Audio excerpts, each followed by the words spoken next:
नमस्कार दोस्तों, स्वागत है आपका क्रेजी क्रिप्टो मिंटू में। जो मार्केट का हाल है वो सबको पता है क्या चल रहा है। फिलहाल जो सबसे ज़्यादा जो सवाल पूछे जा रहे हैं कुछ उनके ही आंसर देने की कोशिश करता हूं। सहमत हो तो ज़रूर कमेंट सेक्शन में बताइएगा, ना सहमत हो तो भी कमेंट सेक्शन में बताइएगा कि आप कितने सहमत हैं, कितना सहमत नहीं हैं। चलिए बात करते हैं पहले जो मार्केट में चल रहा है। बाइनेंस पर देखिए कहीं ना कहीं दिक्कतें बढ़ रही हैं। ऐसा नहीं कि नहीं बढ़ रही, बढ़ रही हैं, बिल्कुल बढ़ रही हैं। ये कहना गलत होगा कि बाइनेंस पर दिक्कतें नहीं बढ़ रही हैं। दिनों दिन कुछ ना कुछ नेगेटिव निकल के आ रहा है बाइनेंस के लिए। अभी तक आपने जो देखा एसएससी ने जो आफतें पैदा की क्रिप्टो के लिए, उसमें क्या था, बाइनेंस और कॉइनबेस अभी ऊपर चल रहा था। नाम जुड़ा रॉबिनहुड का, लेकिन रॉबिनहुड पर अभी वैसा कोई एलिगेशन या कोई चार्ज नहीं लगा है, लेकिन उसने एहतियाती तौर पर जो अपने एक तरह से डीलिस्ट करने शुरू किए उसका इंपैक्ट देखिए पूरी मार्केट पर देखने को मिला। अगला नाम जुड़ा crypto.com यानी कि यूएस, उसने भी जो है इंस्टीट्यूशनल बायर के लिए अपनी सेवाएं बंद कर दी। हो सकता है आगे जो ट्रेडर्स के लिए है वो भी हो सकता है बंद कर दे, अभी हुई नहीं लेकिन हो सकता है। अगला नाम जो और जुड़ा वो जुड़ा बिटट्रैक्स का। देखिए वैसे ऑलरेडी ये बैंकरप्ट हो चुका है अमेरिका में, लेकिन इन्हें ये कहा था कि हम जो है उनको अपना फंड या क्रिप्टो करेंसी विड्रॉ करने की परमिशन दे देंगे कोर्ट के जरिए। लेकिन वहां पर भी साहब अब क्लियर कट बोल दिया गया है कि आप जो है कोई भी रिफंड नहीं दे सकते। यानी कि अब जो लोगों का बिटट्रैक्स एक्सचेंज पर भी, बिटट्रैक्स यूएस की बात कर रहा हूं मैं, वहां पर भी जिस चीज का फंड फंसा हुआ है, जिसका क्रिप्टो रुका हुआ है, वो भी एक तरह से स्टक हो गया। अब उनको भी फिलहाल कोई भी मिलने की उम्मीद नहीं है जब तक कोई नेक्स्ट डिसीजन नहीं होता। यानी कि डे बाय डे यूएस में जो एक्सचेंज हैं उनके साथ देखिए कोई ना कोई प्रॉब्लम बढ़ती जा रही है। अब ये वैसे तो मान लिया बैंक टप है, इसने अपनी जो है सेवाएं ऑलरेडी बंद कर दी, लेकिन कम से कम जो फंड था वो तो मिलने की उम्मीद थी। लेकिन फिलहाल वो भी क्लियर कट बोल दिया गया है कि साहब आपको अभी ये रिफंड नहीं मिलेगा। तो क्या है, किसका गया साहब? इन्वेस्टर का गया, आपका गया, हमारा गया, जो भी अमेरिका के यूजर हैं उनका गया। तो ये क्या है, कहीं ना कहीं बहुत बड़ा अमेरिका ने एक गेम खेल दिया है। कहीं ना कहीं वो कहते हैं कि अपने डॉलर को बचाने के लिए उसने ऐसी ऐसी क्रिप्टो के सामने मुश्किलें पैदा कर दी हैं कि बस पूछिए मत। आप देख रहे हैं सारी चीज़ें सामने हैं। फिलहाल जो आप कहते हैं कौन सा टोकन सही है, कौन सा एक्सचेंज सही है, साहब देखिए इस सवाल का जवाब आज की डेट में किसी के पास नहीं है। और अगर ये कहा जाए कि मैं ये कह दूं, ये दो चार के नाम ले भी दूं, तो कोई भरोसा नहीं है। कल को हो सकता है कोई सरकार किसी के ऊपर कोई चार्ज लगा दे, तो फिर वही हो जाता है कि सर आपने कहा था ये सही है। तो देखिए आज की डेट में ये कहना कि ये सही है और ये गलत है, ये बिल्कुल बेनामी है। कोई फायदा नहीं अभी इस चीज़ का, इस टॉपिक पे बात करने का। अभी तो वो है कि अगर आप रिस्क ले सकते हैं तो आप किसी भी टोकन में अपना जो भी आप देखिए, किसी में क्या जो भी अभी आपके पास है उसी को रखिए। फिलहाल नए में किसी में भी पैसा मत लगाइए, जिस भी एक्सचेंज पर है। अब चाहे एक्सचेंज आपका कोई भी, हाँ अमेरिका में जो एक्सचेंज आपके एक तरह से जा रहे हैं, एक तरह से बंद हो रहे हैं, वहां से जरूर अगर कोई यूज करता है तो अपना जो है दूसरे एक्सचेंज पे ट्रांसफर कर लीजिए। यही सबसे बड़ा पॉलिसी आज की डेट में, और कुछ नहीं है। या भाई ट्रस्ट वॉलेट है या हार्डवेयर वॉलेट है, वहां पर आप ले जाना चाहते हैं वहां ले जा सकते हैं। लेकिन ये कहना आज की डेट में कि ये वाला क्रिप्टो सही है या ये वाला कॉइन या टोकन सही है या ये एक्सचेंज सही है, ये बता दो, किसी के पास कोई आंसर नहीं। आप देख रहे हैं मजबूत फंडामेंटल्स जो टोकन है, कॉइन है, उनकी ऐसी तैसी हुई पड़ी है। एडा है, मैटिक है, आपका सोल है। किसने कहा था कि ये आज की डेट में 26 से 28% तक गिर जाएंगे? किसी ने सोचा था? इतना तो गिरने की किसी ने नहीं सोचा था। तो वही कहते हैं आज की डेट में पता कुछ नहीं है, इसलिए ये कहना बेकार है कि कौन सा भी सही है कौन सा गलत है। सिर्फ इतना ठीक है, आपके पास जो है जितना है बस होल्ड रखिए। मैं तो यही कहना चाहूँगा। आगे अब बाइनेंस में और कहां दिक्कतें पैदा हुई? बिल्कुल साहब, नाइजीरिया ने बहुत खुल के कह दिया कि साहब बाइनेंस हमारे जो ऑपरेट हो रहा है वो इलीगल है।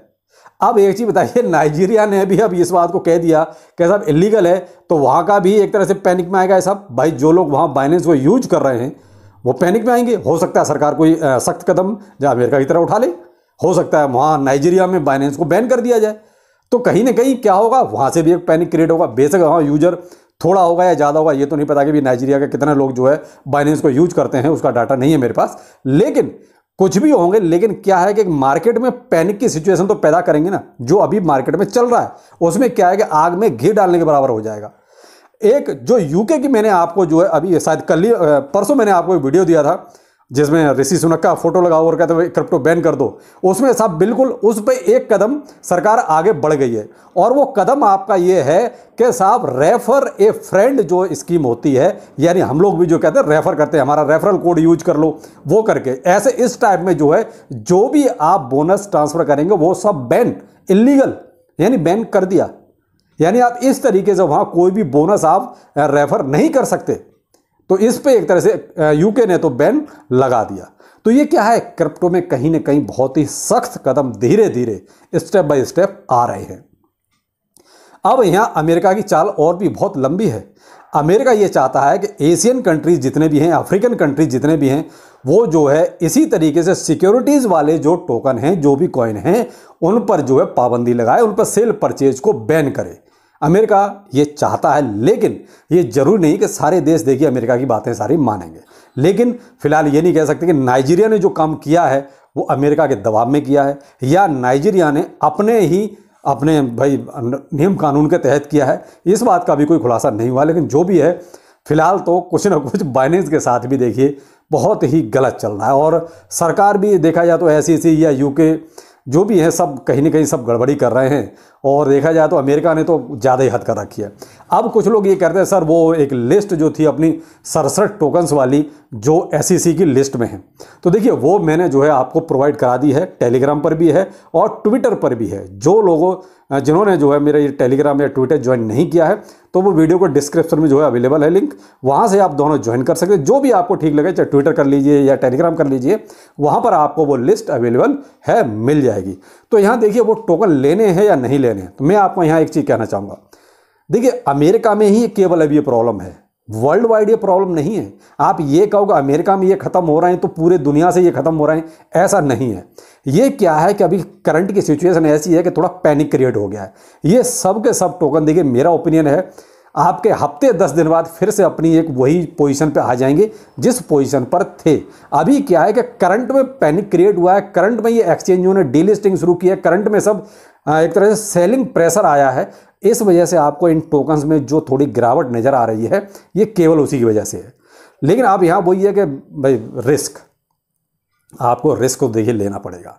देखिए ये नहीं कह सकते साहब कौन सा देश कब क्या कर दे, भाई ये तो आप अपनी गवर्नमेंट है, जैसा करेंगी वैसा सामने आएगा। अब जैसे नाइजीरिया का देखिए किसी ने नहीं सुना था, लेकिन नाइजीरिया का सामने आ गया। तो ऐसे ही है भाई, देशों का नहीं पता। उधर यूके ने देखिए बैन कर ही दिया कि आप रेफर नहीं करते, रेफर ए फ्रेंड वाली स्कीम आप बंद कीजिए सारी।